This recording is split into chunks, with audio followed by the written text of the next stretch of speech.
महाराज जी, मेरी जिज्ञासा आपके पिछले प्रश्न से ही है।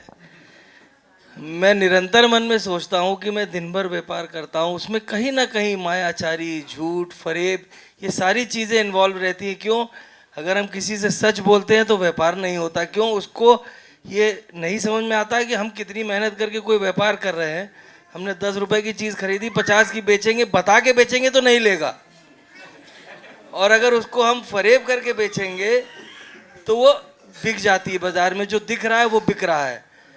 अब हम उन व्रतों का पालन करते हैं तो वो व्यापार रुकता है, और अगर हम उन चीज़ों को आगे बढ़ाते हैं तो हमारे व्रत पीछे रह जाते हैं। आप मार्गदर्शन दें, क्या करना चाहिए? देखो, पहले तो मैं ये कहूँगा कि व्यापार में झूठ चलेगा। सुनो पूरी बात, मैं कहना क्या चाहूँ, पूरी बात सुनो। व्यापार में झूठ चलेगा, पर झूठ का व्यापार नहीं चलेगा। क्या बोल रहा हूं मैं? व्यापार में झूठ चलेगा, पर झूठ का व्यापार नहीं चलेगा। अब ये देखो भैया, व्यापार में झूठ है कि झूठ का ही व्यापार है? पहली बात। अब दूसरी बात, तुम्हें जान तो रहे हो कि मैं कर रहा हूं, पैसा कमा रहा हूं, तो जो फरेब कर रहे हो पुण्य की पाप? पाप है महाराज जी। तो आएगा किसके पास? कमाया कौन ने? पाप हमने कमाया, हमारे पैसा तुमने कमाया तो पाप भी तुम ही कमाओगे, भोगना भी तुमको होगा।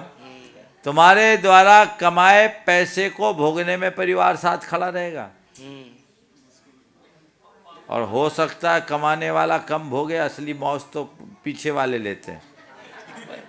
उसको बेचारे को भोगने की फुर्सत ही नहीं मिल पाती, दिन भर लगा है ना।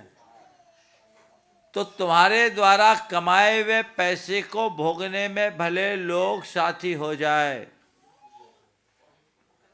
पर पाप को अकेले भोगना पड़ेगा। इसलिए कहा जाता है कि तय करो मुझे कितना व्यापार करना, कब तक व्यापार करना, कैसा व्यापार करना, तय तो करना पड़ेगा। लेप तो आत्मा पर लग रहा है, वो नितांत वैयक्तिक है।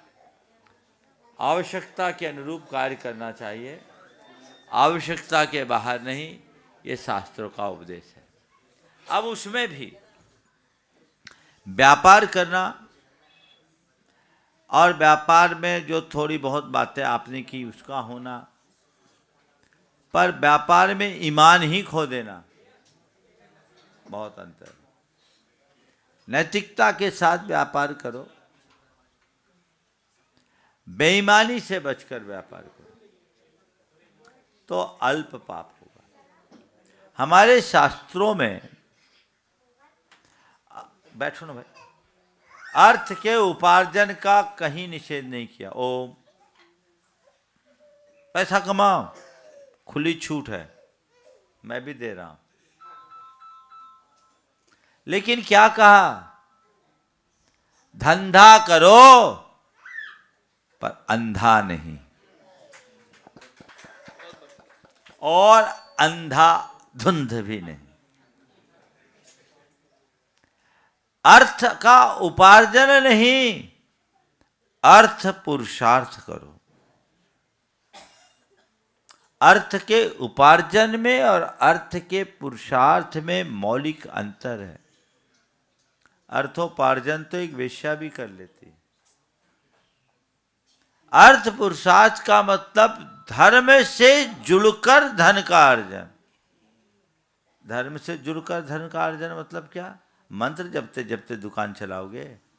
नहीं, मंत्र जपते हुए दुकान नहीं चलाओगे। नैतिकता से युक्त होकर, प्रामाणिकता से युक्त होकर, हिंसा से मुक्त होकर, क्रूरता से मुक्त होकर व्यापार करो। आपका अर्थोपार्जन अर्थ पुरुषार्थ की संज्ञा प्राप्त करेगा, और ये अर्थ परमार्थ में सहायक बनेगा, और इसको हटा दोगे तो अर्थ अनर्थ का मूल बनेगा। बस ये बारीक अंतर हर व्यक्ति को समझना चाहिए।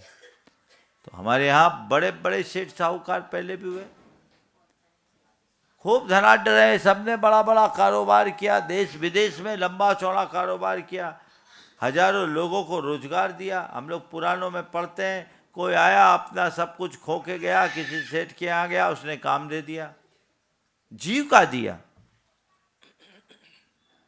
उसका निषेध नहीं है। लेकिन धर्म से जुड़कर करो धनार्जन।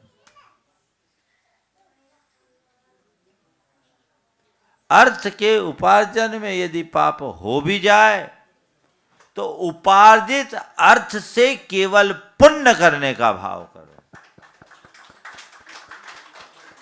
उपार्जन में पाप करो और उसको भोगने में भी पाप करो तो महादुर्गति है, फिर तुम्हें कोई बचाने वाला नहीं। तो दोनों चीजें साथ लेकर चलने में जीवन की सफलता और सार्थकता। नमस्ते महाराज जी।